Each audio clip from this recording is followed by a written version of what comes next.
Brace yourself. Give up.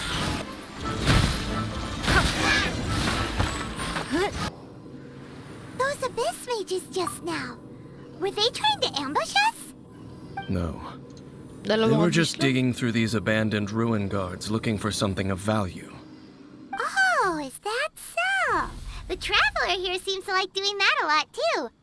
Looking for chaos devices, chaos circuits, that kind of stuff. They wouldn't be searching for such ordinary objects. In fact, I was nearby investigating precisely because abyss mages often come out from that ruin to explore. They seem to be searching the remains of ruin guards for a certain valuable object to take back to the ruins. However, they look disappointed, so it would seem they haven't found it yet. Well then, Kasama pang why villagers. didn't you grab one of them just now and ask what they were up to? I certainly don't mean to be merciful towards these monsters of the abyss, but I have a feeling that their plan with this object is of major importance to the entire Abyss Order. One cannot discover the truth behind it through interrogation. Or rather, these Abyss mages likely fear something else, much more than they do a painful interrogation. Paimon is getting goosebumps thinking about all of this. Okay. All right, we shouldn't waste too much time here. Let's continue our search. Let's play. Access denied. Don't waste my time. Let's play.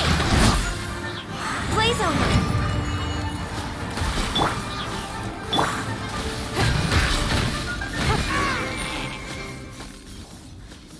Wow! Besides the Abyss Order, Ruin Guards sure are active around here. Yes, they are. Seems wherever we find an Abyss Mage hideout, there's often a bunch of Ruin Guards roaming around too. Is that just a coincidence? Or...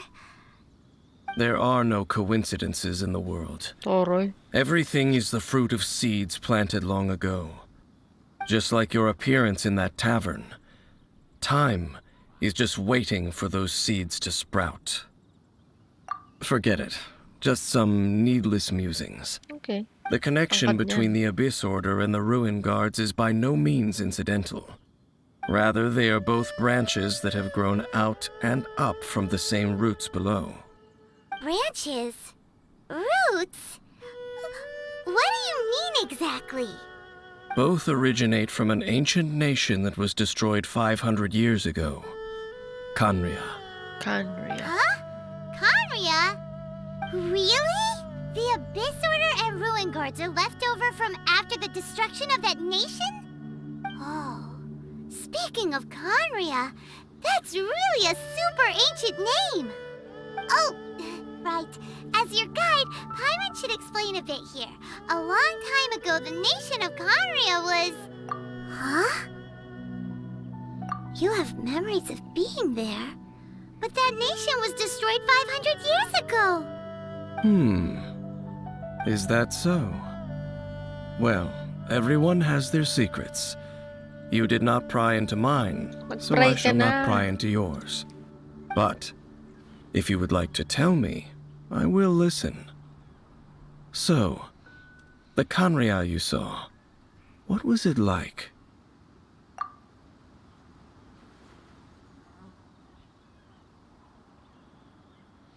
So that's the complete story, huh? Paimon thought that you ran into that unknown god first. I see. So your first memory after coming to this world was being awoken by your brother from within that meteorite. Yes. Seems your brother woke up first. But the question is, how long before you? And then your brother told you that the destruction of Khaenri'ah plunged the whole world into chaos, and that you two should leave this world called Tevat? The destruction of Khaenri'ah?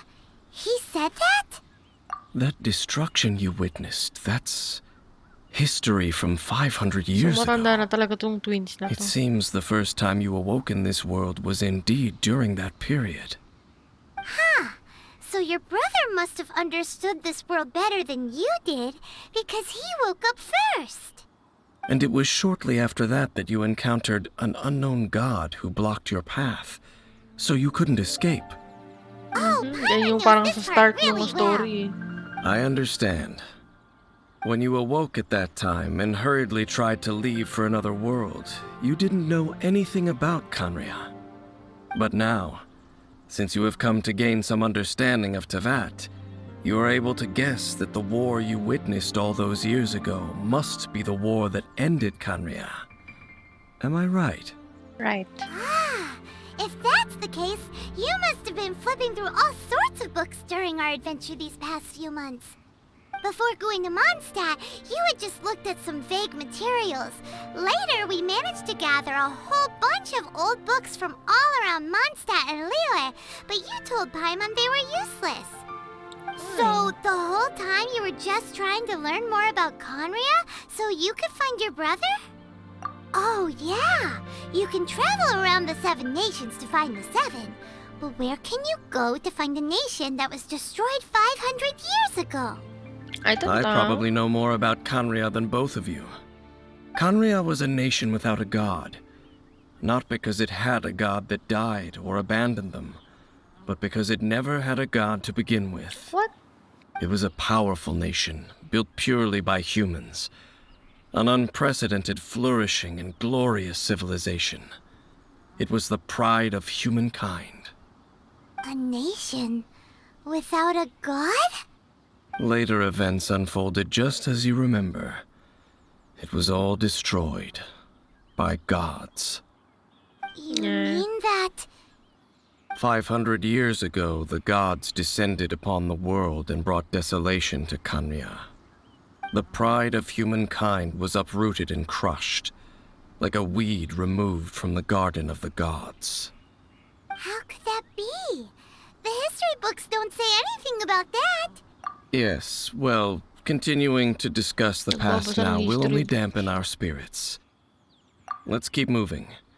I will tell you more of what you want to know as we continue our search. Okay. Over there! It's more ruin guards and abyss mages. Dane was just saying how these ancient machines are from Conria. So, did Conria have a lot of ruins that needed to be guarded? Oh, kulit naman ang mga tanong. No, Ruin Guard is the name modern people have given these machines. No one called them that 500 years ago. Mr. Cyclops nga These daw. ruin guards were known as field tillers by the people of Kanria. Field dealers. Field tillers? What a strange name. It's not like you think. Field tiller was just a code name. The people of Kanria like to give code names to their weapons. So The they're land is weapons. not to be tilled with farming tools, but rather is to be fought for with steel and blood. This is how the field tiller came about. Okay. Fought for with steel and blood? Well, that's an interesting way of understanding tilling. Paimon doesn't think it's a very positive interpretation. After the destruction of Kanria, these masterless field tillers went completely out of control. They wandered aimlessly over the centuries, gradually spreading to every corner of Tevat. Perhaps resonating with the sorrow of other civilizations lost to time, they found their way to various ruins across the land, where they lie dormant. Well, that sounds so sad. Once you understand more, those details won't mean much to you. Okay. But no matter their past, all that remains of them now is the danger they pose. So destroy them all.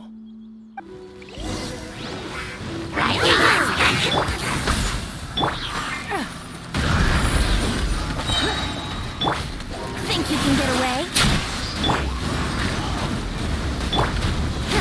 Submit! It's nothing. Huh? This abyss mage dropped a talisman. Could it be a communication of some kind? Wawa naman. This talisman Naawa seems sa connected to Abyss the Abyss Herald. But why would an Abyss Mage be carrying it? I don't know. Perhaps it really does contain information about their operation. But Paimon can't read the writing on it. Is that the script of Conria? Engulf the faith of the enemy in flame, and bring glory to His Highness the Prince. What? Is that what it says? Loom of Fate initial operation. They, the Abyss, seem to be carrying out a large operation. The keyword here is Loom of Fate. It seems like they are still launching the operation, or rather, are still conducting preliminary tests. Loom of Fate? What's that? Is it literally a fate-weaving machine? From the horrible feeling Paimon's been getting, those eerie ruins are super likely to be related to this fate-weaving operation. So, Dane, what message does this talisman contain? I'm reading it now. An ambitious operation. But some parts are difficult to understand. How so? In Ikaw short, magbasa. the Pero, first phase of the plan is related to Osile, Overlord of the Vortex. Osile? The Overlord of the Vortex? You mean that god in the ocean? What do they want with Yung Osile? kinalaban dun sa ano.